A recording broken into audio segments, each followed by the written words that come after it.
उसमें जरा भी कटता नहीं है, पूरा फल मिलता है। और अगर हम बरगद के वृक्ष के नीचे बैठ करके कथा को कहें तो हमें कथा कहने का भी पूरा फल मिल जाता है, ऐसा बाबा जी लिख रहे हैं। तो यहाँ पर भगवान शंकर जो बैठे हैं कैलाश पर्वत पर बर्फ के ऊपर, वहां पर बर्फ ही बर्फ है, और उसी बर्फ के ऊपर भगवान शंकर एक बटवृक्ष तैयार कर रहे हैं, मतलब बरगद का वृक्ष। अब आप कल्पना करिए, क्या बर्फ के ऊपर बरगद का वृक्ष, अरे बरगद का वृक्ष छोड़ दो, हम कहते कोई और वृक्ष उगाया जा सकता है? बोलो भैया, बर्फ के ऊपर कोई और वृक्ष उगाया जा सकता? बरगद छोड़ दो, छोड़ दो, क्या उगाया जा सकता कोई वृक्ष? नहीं ना। लेकिन भगवान शंकर उसी कैलाश पर्वत पर बर्फ के ऊपर बरगद का वृक्ष तैयार कर, कहते हैं कि बर्फ के ऊपर काई तक नहीं लगती, लगती भैया? बर्फ के ऊपर काई तक नहीं लगती, और जहां पर काई न लगती हो भला वहां पर बरगद कैसे तैयार हो सकता है? बोलो, कैसे बरगद का तैयार हो सकता है? और भोले बाबा वटवृक्ष तैयार कर रहे हैं, और साथ ही में बैठी भगवती पार्वती जो आराम से बैठी हैं, सती जी जो आराम से बैठी हैं, लेकिन वो कोई भी वटवृक्ष तैयार नहीं कर रहे हैं। अब आप असमंजस में पड़ गए होंगे कि फिर बरगद का वृक्ष तैयार कैसे हो रहा है? तो तुलसी बाबा ने अपनी मानस में संकेत कर दिया है, कहीं पर भटकने की जरूरत नहीं है, भटकने की जरूरत नहीं। तुलसी बाबा ने लिख दिया, ये कौन सा वट वृक्ष भगवान शंकर तैयार कर रहे हैं? जो आप देख रहे हो यहाँ जमीन पर लगे होते हैं वट वृक्ष, पृथ्वी पर जो लगे होते हैं बरगद के वृक्ष, ये वो बरगद के वृक्ष नहीं भगवान शंकर तैयार कर रहे हैं। फिर कौन सा बरगद का वृक्ष तैयार करें? क्या कोई और भी बरगद का वृक्ष होता है? हाँ, होता है। तुलसी बाबा ने लिखा है अपनी मानस में, क्या लिखा है कि बट विश्वास अचल निज धर्मा, बट विश्वास अचल निज धर्मा, तीरथ राज समाज सुकर्मा।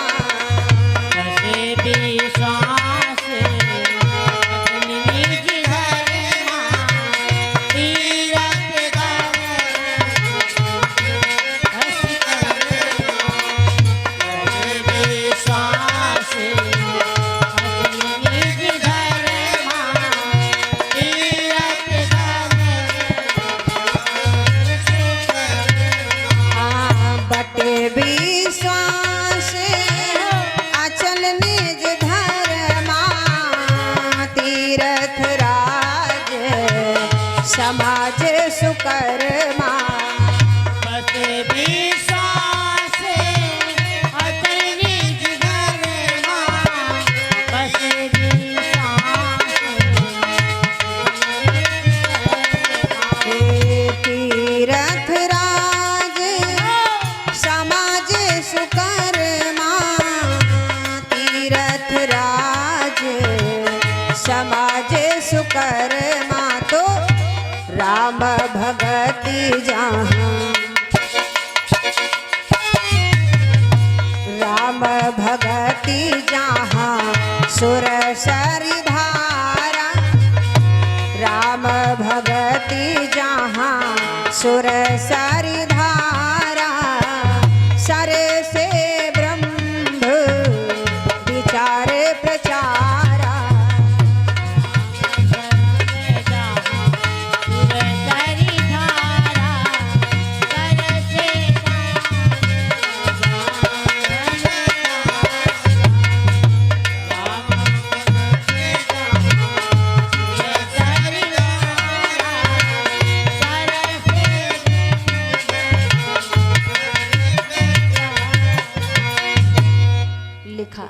बाबा जी ने बहुत सुंदर संकेत किया, जिस समय भगवान शंकर बैठे वट वृक्ष तैयार करें, बट विश्वास, ध्यान देंगे, ये जो आप देख रहे हो, ये जो पृथ्वी पर लगे होते हैं बरगद के वृक्ष, मैं इन बरगद के वृक्षों की बात नहीं कर रही। बाबा जी लिख रहे हैं, क्या लिखा है? बट विश्वास, विश्वास रूपी बरगद का वृक्ष जो है वो भगवान शंकर कैलाश पर्वत पर बैठे बर्फ के ऊपर तैयार कर रहे हैं। भैया, ये विश्वास रूपी बट वृक्ष का होना बड़ा मुश्किल है, बड़ा मुश्किल है। हम ऐसा नहीं कहते हैं कि हमारे अंदर विश्वास नहीं है, विश्वास है बहुत बड़ा। भगवान के ऊपर बहुत विश्वास है, अटूट विश्वास है। लेकिन अगर कहीं जरा सा हमारा काम कोई अटक गया और हम गए भगवान के दरबार में, प्रभु हमारा ये काम हो जाना चाहिए, 11 रुपए का प्रसाद लग के तुम्हारे पर चढ़ाएंगे, ध्यान देंगे, हमारा ये काम हो जाना चाहिए महाराज, 11 रुपए का प्रसाद चढ़ाएंगे, और आपका वो काम ना हो पाए भैया, ध्यान देंगे, आपका वो काम ना हो पाए। पहले बहुत बड़ा विश्वास, लेकिन जब आपका वो काम ना हो पाए, ना हो काम, तो आप क्या कहोगे? अरे भगवान है ही नहीं, भगवान होते तो हमारा काम ना हो गया होगा। अरे 11 रुपए का हमने प्रसाद भी माना, लेकिन अब बताओ 11 रुपए में भगवान साँचे, अगर काम हो जाए तो 11 रुपए हम साँचे, अगर काम ना बने तो 11 रुपए हम झूठे। बताओ भगवान इतना सस्ते हैं सस्ते कि नहीं है? 11 रुपए हम साँचे और 11 रुपए हम झूठे। तो तुरंत विश्वास हट गया, अरे भगवान होते तो हमारा काम ना हो गया होता। ए भैया, तो ऐसा विश्वास नहीं होना चाहिए। विश्वास हो तो अटूट हो, चाहे हानि हो, चाहे लाभ हो, चाहे कुछ भी हो, लेकिन विश्वास हमारा बना ही हो रहना चाहिए, विश्वास बना रहना चाहिए। अगर विश्वास आपका बना रहेगा तब तो ठीक है महाराज, और अगर विश्वास खत्म हो गया तो फिर वो विश्वास कैसा, वो विश्वास कैसा। और भगवान शंकर के अंदर जो विश्वास है वो अटूट विश्वास है, अटूट। लेकिन भवानी के अंदर विश्वास नहीं है, बट विश्वास। ये हमारा जो शरीर है ना, इसको आप बर्फ ही समझ लो, इसको आप विचार करें। भगवान शंकर, अच्छा एक बात और कहते हैं कि जब तक विश्वास नहीं होगा तब तक परमात्मा की भक्ति नहीं मिलेगी, परमात्मा का आशीर्वाद नहीं मिलेगा, कृपा नहीं मिलेगी। तो आइए चलते हैं, फिर ये सोच रहे हैं कि विश्वास होगा कैसे, कैसे होगा भैया? अब मार्ग भी तो ढूंढा जाए, विश्वास कैसे होगा? तो बतलाया है कि विश्वास तब होगा जब हमारे अंदर विवेक होगा, मतलब बुद्धि होगी। अच्छा, जब विवेक होगा तभी तो हम परमात्मा को जानेंगे, और जब परमात्मा को जानेंगे, पहचानेंगे, और तब उसको मानेंगे, यही होगा ना। बिना जाने के हम भगवान को मान लेंगे? बोलो, नहीं मानेंगे ना। तो पहले उसको पहचाने, जाने, और तब माने। तो कहते हैं जब तक विवेक नहीं होगा। अच्छा, विवेक बुद्धि वाली बात आ गई। जब वो लिख दिया, क्या लिखा है कि बिनु सत्संग विवेक न होई,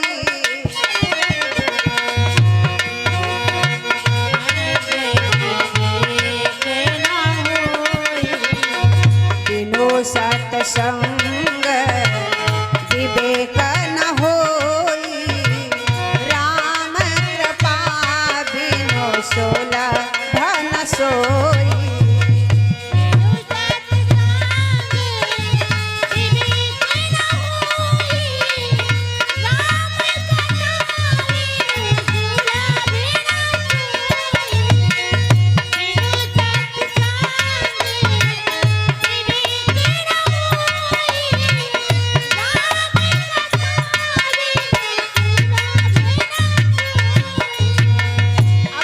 तुलसी बाबा ने, बिना सत्संग के विवेक नहीं होगा।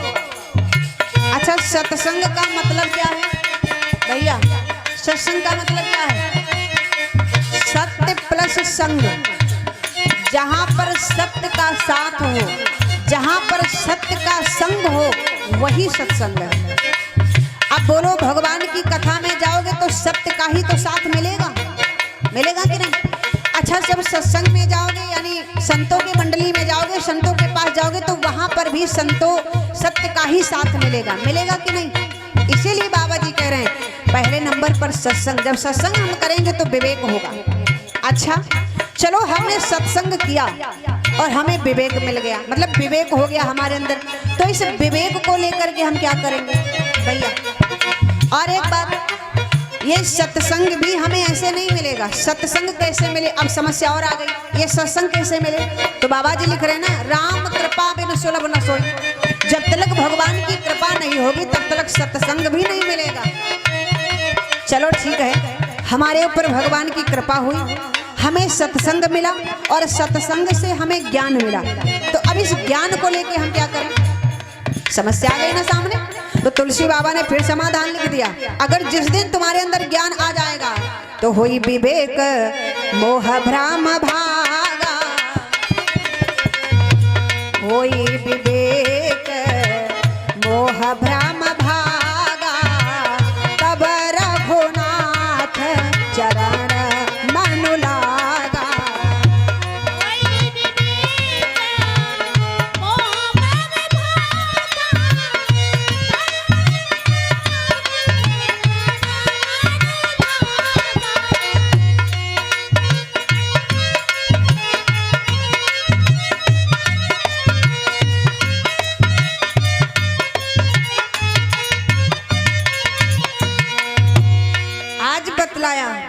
जब भगवान की और जब परमात्मा के चरणों में मन लग जाएगा तो ये मानव जीवन धन्य हो जाएगा, इसका उद्धार हो जाएगा। ये है विश्वास। लेकिन ये सब होगा कब?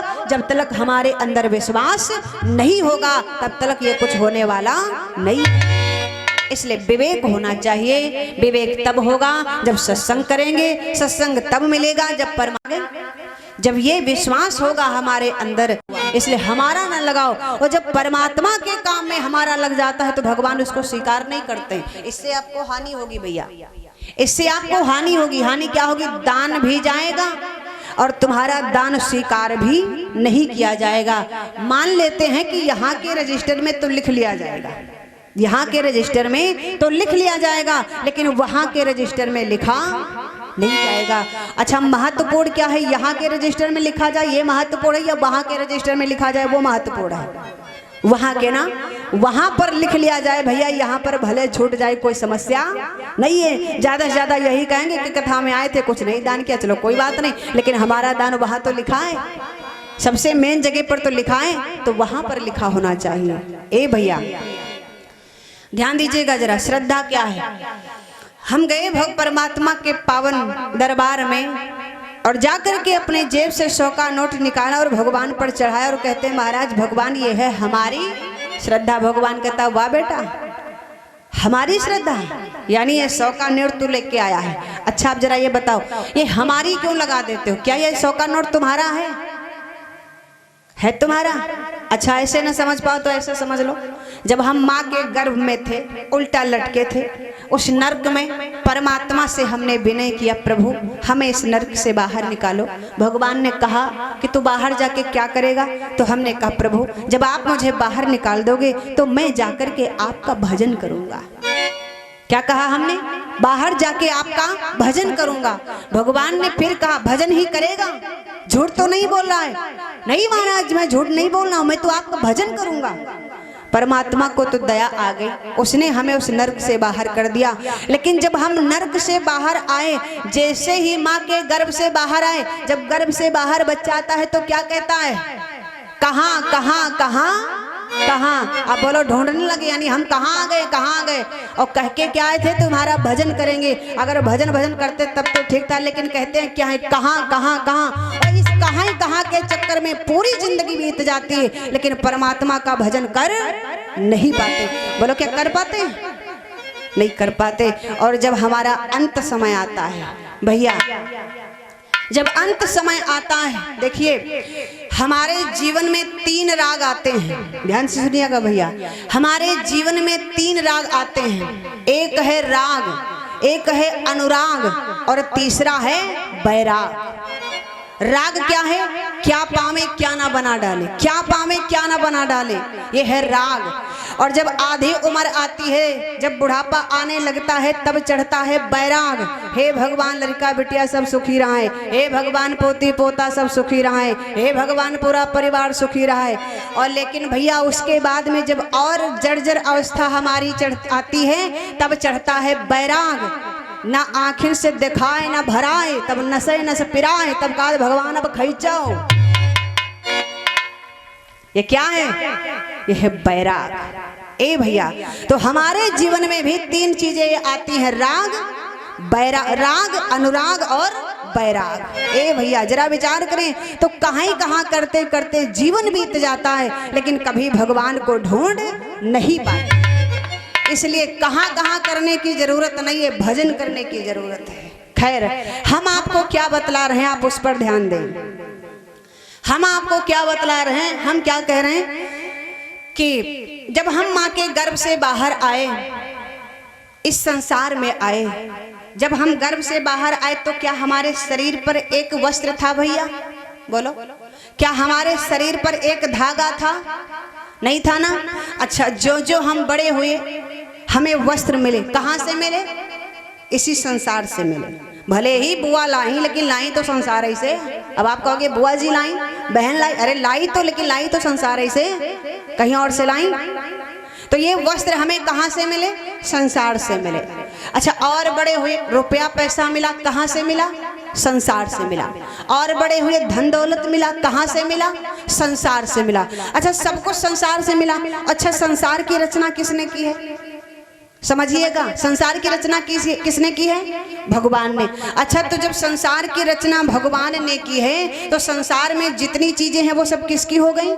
भगवान की। सब चीजें भगवान की हो गया। रुपया, पैसा, धन दौलत, कपड़ा लत्ता जो भी है सब भगवान का हो गया। संसार में जितनी भी रचना सब परमात्मा की, तो सब भगवान का हो गया। सब हो गया कि नहीं? अच्छा, फिर जब ये 100 का नोट आप भगवान पर चढ़ाते हो तो फिर क्यों कहते हो ये हमारी श्रद्धा? क्या 100 का नोट आप लेके पैदा हुए थे?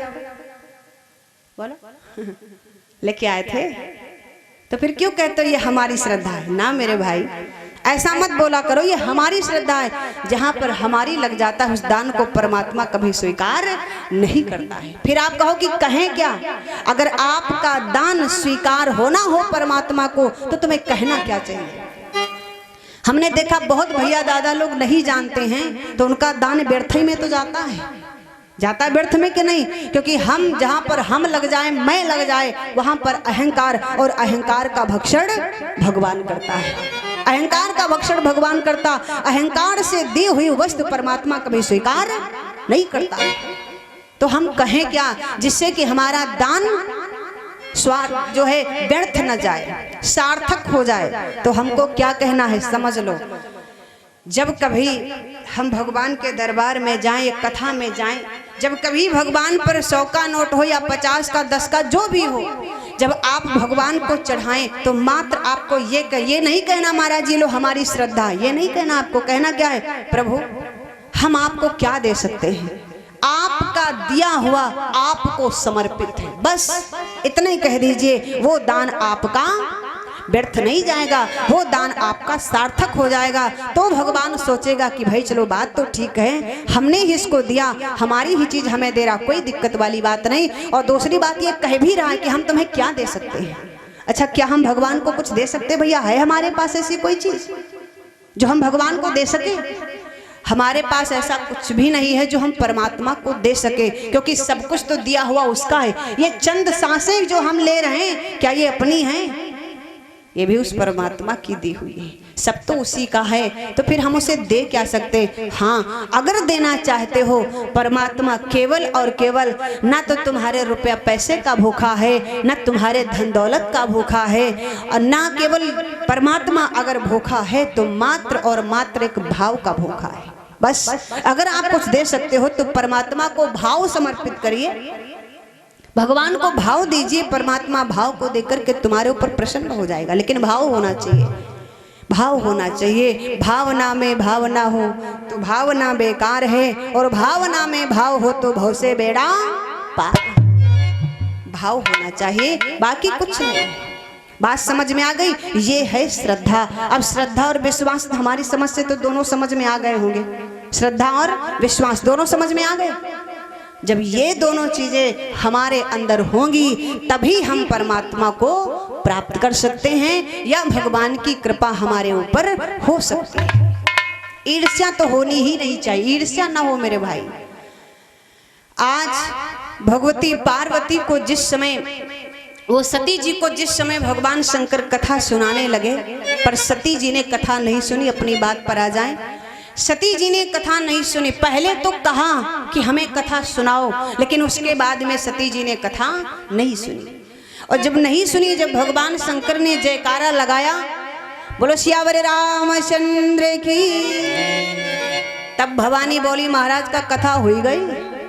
भोले बाबा ने कहा कथा हुई गई, मतलब तुम कहाँ थी? कहा महाराज हम कुछ भटक गए, हमारा मन भटक गया। भोले बाबा समझ गए मन तो उसी का भटकेगा जिसका मन कथा में नहीं।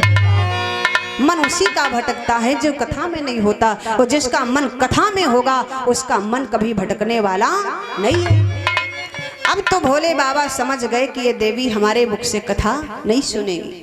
भगवान शंकर ने फिर प्रयास किया, देवी तो क्या हम फिर से सुनाएं? अरे छोड़ो महाराज, क्या कथा, क्या कथा, क्या है कथा? भोले बाबा समझ गए कि हमारे द्वारा अब कथा नहीं सुनेगी। भगवान शंकर ने सोचा कि शायद ये हमारे द्वारा इसलिए कथा नहीं सुन रही, ये समझ रहे हो कि घर का वक्ता है, क्या कथा सुनी जाए। लेकिन भैया कथा तो कथा है, हमें तो राम कथा सुनी, चाहे घर का सुनावे और चाहे बाहर का सुनावे। बोलो हमको घर के से मतलब है या बाहर से, या फिर भगवान से, या फिर परमात्मा की कथा से? हमें मतलब तो है केवल परमात्मा की कथा से, चाहे वो घर का सुनावे और चाहे बाहर का सुनावे। बाहर का सुनाएगा वो भी राम कहेगा और घर का सुनाएगा वो भी राम ही कहेगा, वो कुछ और तो नहीं कहने लग जाएगा, राम ही वो भी कहेगा। सबके मुख से राम ही निकलेगा, चाहे जो बाहर का सुनाए चाहे घर का सुनाए। पर भवानी को कुछ भ्रम हो गया, और जब भ्रम हो जाता है इंसान के अंदर, चाहे वो इंसान हो चाहे देवी देवताओं में से कोई भी हो, जिसके अंदर भ्रम बन जाएगा, फिर वो भ्रम निकालने से निकलने वाला नहीं है। भ्रम तो तभी निकलेगा, भ्रम निकालने के दो ही मार्ग हैं, या तो कथा में चले जाओ या फिर सत्संग में चले जाओ, दो ही आपके भ्रम को निकाल सकते। और भवानी ने इन दोनों को इनकार कर दिया, दोनों को इनकार कर दिया। भगवान शंकर ने कथा सुनाई राम की, सो राम की कथा नहीं सुनी। अब सोचा भोले बाबा ने कि इनका कल्याण कैसे होगा, सोचा इनका कल्याण कैसे होगा, इनका हित कैसे होगा। तो भगवान शंकर ने विचार किया क्यों ना इन्हें किसी अच्छे संत के पास ले चला जाए। कभी कभी जब हमारे घर का बालक बिगड़ जाता है, उसको माता पिता बहुत समझाते, घर वाले बहुत समझाते, बेटा मान जाओ, इस मार्ग पर मत चलो, इस मार्ग पर चलो, ये है, बहुत कुछ बताते। लेकिन जब वो नहीं मानता है तो घर के लोग सोचने लग जाते कि ऐसा करो, इसको किसी बड़े बुजुर्ग के पास ले चलो, हो सकता है कि बड़े बुजुर्ग की बात इसकी समझ में आ जाए तो उनकी बात मान ले, तो कुमार्ग छोड़ के सदमार्ग पर चलने लग जाए। भोले बाबा ने भी यही सोचा कि क्यों ना हम सती जी को एक संत के पास ले चलें, और संत के पास जब हम ले जाएंगे तो संत का कुछ प्रभाव, संत की कुछ वाणी इन पर जरूर असर करेगी, और अगर संत का साथ, संत की वाणी इन पर असर कर गई तो इनका भी कल्याण हो जाएगा। इसलिए इन्हें किसी संत के पास ले चला जाए। अब भगवान शंकर क्या कहते, भगवती सती से कहने लगे, देवी हाँ बताइए, चलो मेरे साथ। भगवान शंकर ने कहा चलो मेरे साथ। कहा कहाँ चले, कहाँ जा रहे हो आप? भगवान शंकर ने कहा कि हम कथा सुनने जा रहे हैं। जैसे इतनी बात कही कि हम कथा सुनने जा रहे हैं, भवानी हंसने लगी, स्वामी आप भी बहुत अच्छा बात कहते हो। कहा क्यों? कहा महाराज आप कथा सुनने जा रहे हो? हाँ मैं कथा सुनने जा रहा हूँ। क्यों? कहा बात ये है, दुनिया में ऐसा कौन कथावाचक पैदा हो गया है जो आपको कथा सुनाएगा? आपको? अरे आप खुद ही इतने बड़े कथावाचक हो, आपसे बड़ा कोई कथावाचक इस संसार में नहीं है, और आप जा रहे हो कथा सुनने के लिए।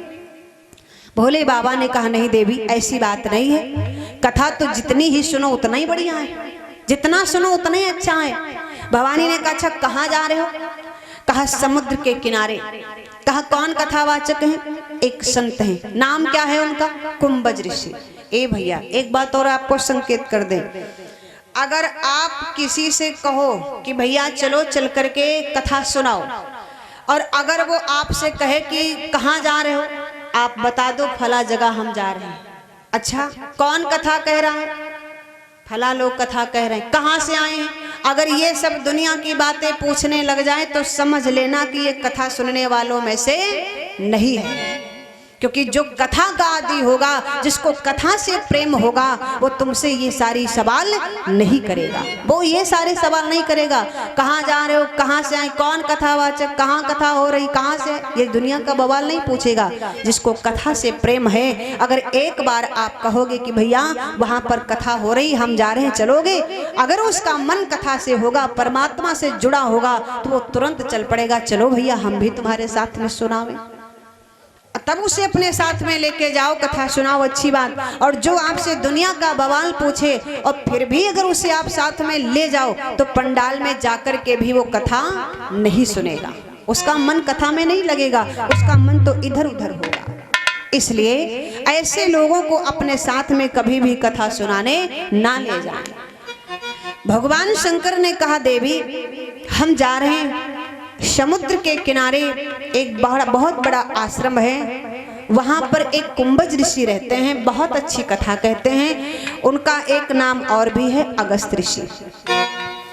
वही कथा कह रहे हैं, बहुत अच्छी कथा कहते हैं, इसलिए हम चाहते हैं कि तुम भी चलो हमारे साथ। सती जी कहने लगी, महाराज एक बात बताओ, क्या कोई जरूरी है कि समुद्र के किनारे ही चले हम?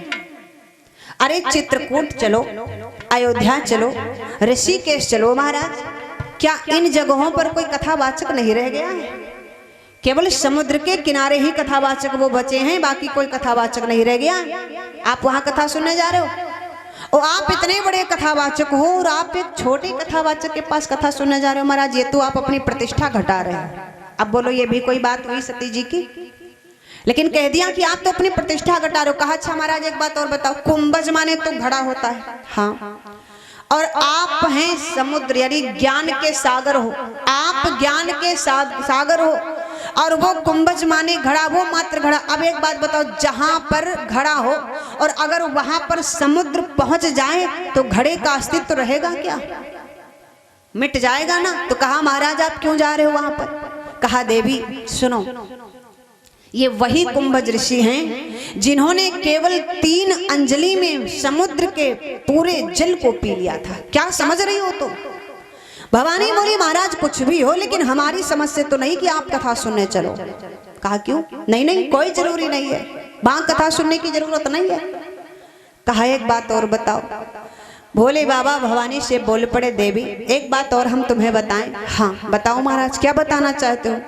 कहा देवी आप कहती हो कि वो घड़ा है, कुंभज माने घड़ा, लेकिन ध्यान दो, जो घड़े में पानी रखा हो, ध्यान दीजिएगा भैया, घड़े में पानी रखा हो, अगर कोई बड़ा ही प्यासा, यानी प्यास के मारे उसके प्राण निकले जा रहे हों, और अगर उसे समुद्र का 1 गिलास पानी पिला दिया जाए तो क्या उसकी प्यास बुझ जाएगी?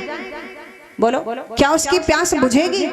नहीं बुझेगी। क्यों नहीं बुझेगी? क्योंकि समुद्र का पानी जो होता है वो खारा होता है। प्यास तो बुझेगी नहीं, मर ऊपर से जाएगा वो अलग बात है।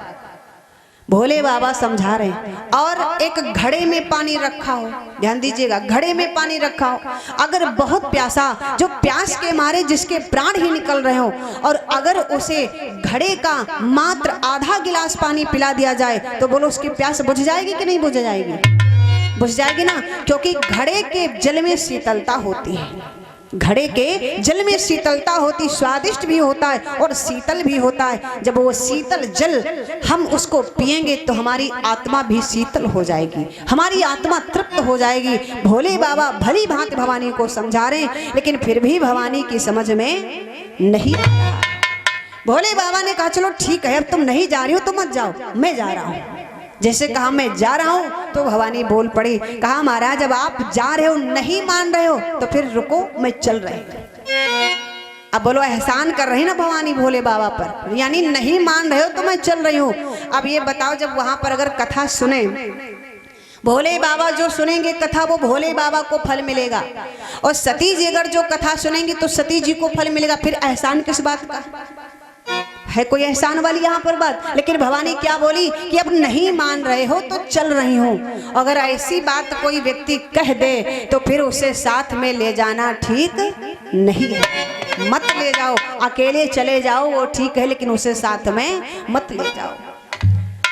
जब भोले बाबा चले हैं, भवानी भी चल पड़ी पीछे पीछे। तुलसी बाबा ने लिख दिया, बहुत सुंदर चौपाई लिखी। जिस समय भगवान शंकर चले तो तुलसी बाबा ने अपनी मानस में संकेत कर दिया। क्या लिखा कि एक बार त्रेता जोग माही,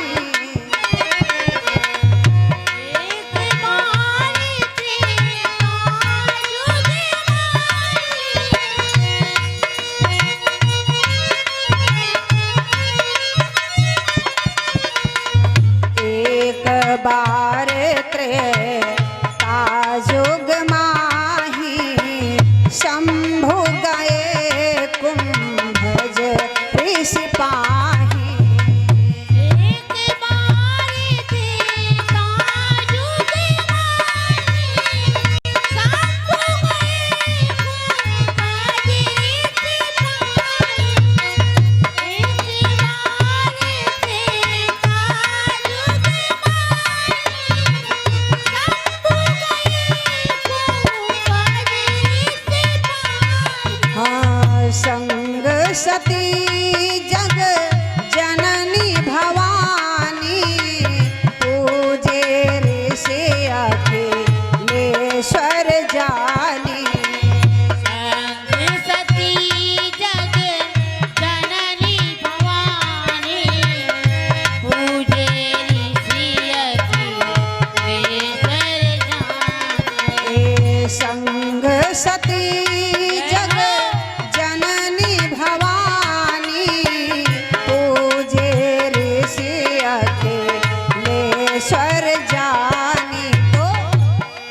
कथा मुनि, राम कथा मुनि बरज बखानी, राम कथा मुनि बरज बखानी, सुनी महेश परम सुख मानी। राम कथा मुनि बरज बखानी, सुनी महेश परम सुख मानी। राम कथा मुनि बरज बखानी, सुनी महेश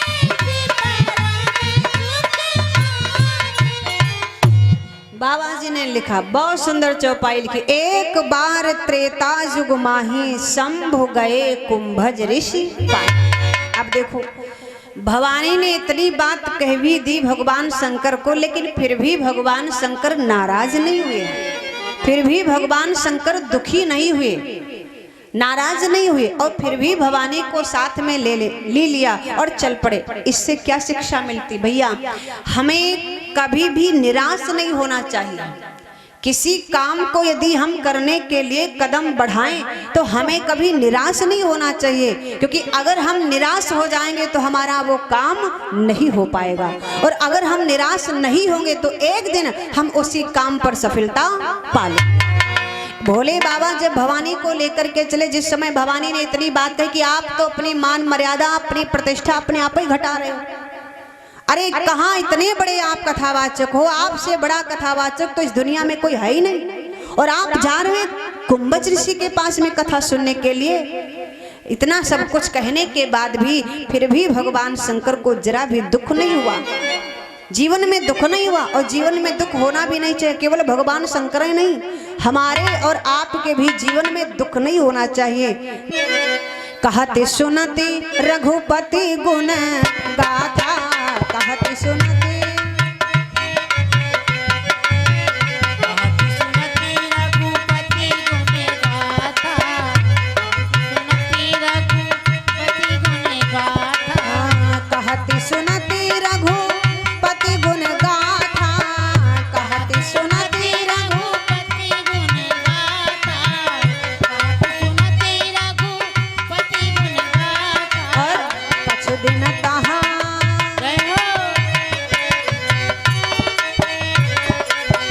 कछु दिन तहाँ रहे गिरिनाथा, कछु दिन तहाँ रहे गिरिनाथा,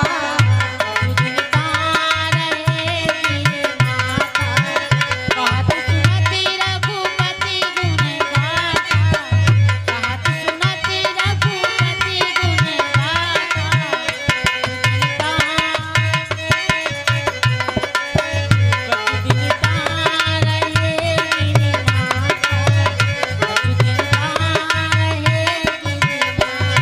कथा को नहीं सुना। कुछ दिनों तक भगवान शंकर रुके हैं अगस्त ऋषि के आश्रम पर, लेकिन देखा स्थिति वही है, कोई प्रभाव नहीं पड़ रहा है, स्थिति सुधर नहीं रही। तो अब सोचा यहाँ पर रुकना भी ठीक नहीं है, इसलिए अगस्त ऋषि से विदाई ली और चले। और जब चले तो तुलसी बाबा ने लिखा क्या,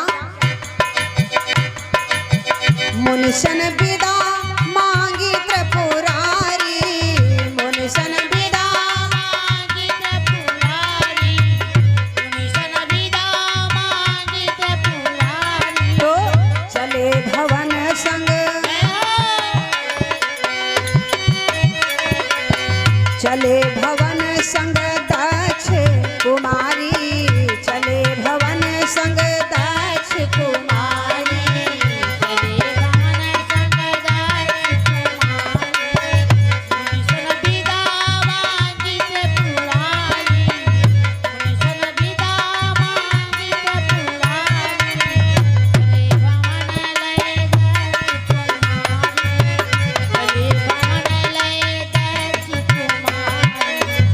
चले भवन संग दक्ष।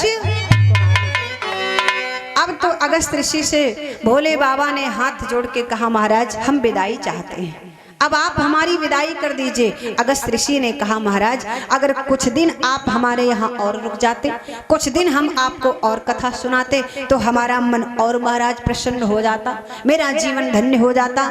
भगवान शंकर ने कहा देखो बात यह है कि हम तुम्हारे वहाँ रुक तो जाते, इसमें कोई समस्या नहीं, लेकिन समस्या ये है कि कथा केवल हम ही सुन रहे हैं। और कथा मन में सोचा भोले बाबा ने सुनाने तो हम सती जी को लाए हैं, लेकिन ये कथा सुन नहीं रही। और हमारे कथा सुनने से इनकी मन की व्यथा तो दूर होगी नहीं, क्यों भैया इनके मन की व्यथा दूर होगी। अच्छा ये बताओ किसी को बुखार हो, किसी को बुखार हो और टैबलेट उसके परिवार का कोई खाए, बुखार वाली दवा कोई दूसरा खाए, तो क्या उसका बुखार दूर हो जाएगा? नहीं ना। जब तक वो जिसको बुखार है जब तक वो बुखार की दवा नहीं खाएगा तब तक उसका बुखार दूर नहीं होगा। भोले बाबा ने कहा बात ये है कि हम तो कथा सुन ही रहे हैं, हमें तो भगवान पर पूरा विश्वास है। अगर विश्वास नहीं है तो सती जी को नहीं है, और हम इन्हीं को सुनाने कथा लाए, लेकिन ये यहाँ पर भी कथा पर ध्यान नहीं दे रही, तो अब यहाँ पर रुकने से कोई फायदा नहीं है। जैसे आप किसी के घर जाओ कोई काम करने के लिए कि हम वहाँ पर जाकर के अगर उनके घर रुकेंगे तो वहाँ पर रुकने से हमारा वो काम हो जाएगा। आप जाएं जाकर के उनके घर में रुकें और वहाँ पर रुक कर के भी आपका काम ना हो भैया, तो क्या उनके घर रुकते हुए अच्छा लगेगा? नहीं अच्छा लगेगा ना। और अगर आपका काम हो रहा है तब तो रुकते हुए अच्छा लगेगा। भोले बाबा ने सोचा कि हम जिस काम के लिए आए हमारा वो काम नहीं हो रहा, तो अब यहाँ पर रुकने से कोई फायदा नहीं है, अब तो यहाँ से चलना ही चाहिए। भगवान शंकर चल पड़े। जब चले अगस्त ऋषि से कहा कि तुमने मुझे राम कथा सुनाई है तो इस राम कथा के बदले तुम हमसे कुछ मांग लो। अगस्त ऋषि हाथ जोड़ के बोले महाराज हम क्या मांगे?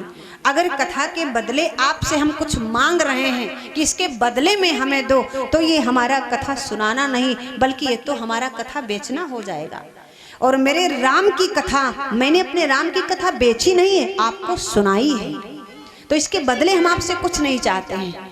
भोले बाबा ने कहा फिर भी? तो कहा फिर भी अगर आप कुछ मुझे देना ही चाहते हो तो प्रभु मैंने आपको भगवान राम की कथा सुनाई है और आप मुझे भगवान राम की भक्ति सुना दीजिए, बात बराबर हो जाएगी। बोलो बराबर हो जाएगी बात की नहीं? बात बराबर हो जाएगी। जब ये बात कही है अगस्त ऋषि ने तो भगवान शंकर ने क्या किया, भगवान राम की भक्ति जो है वो अगस्त ऋषि को सुनाई। अगस्त ऋषि ने राम की कथा भोले बाबा को सुनाई और भगवान शंकर ने राम की भक्ति अगस्त ऋषि को सुनाई। अब दोनों तरफ से बात बराबर हो गई। चल पड़े। अब भगवान शंकर लेकर के भगवती सती को चले, और जब सती जी को लेकर के चले तो अब सोचते जा रहे हैं कि अब कौन सा हम और उपाय करें जिससे कि सती जी के अंदर परमात्मा के प्रति श्रद्धा आवे, विश्वास आवे, इनके अंदर भक्ति जागे। क्या करें? संत के पास भी ले गए, कथा भी सुनवाई, लेकिन फिर भी इनके ऊपर कोई असर नहीं पड़ा है, इनके ऊपर कोई असर नहीं पड़ा। अब मन में भगवान शंकर सोचते जा रहे हैं,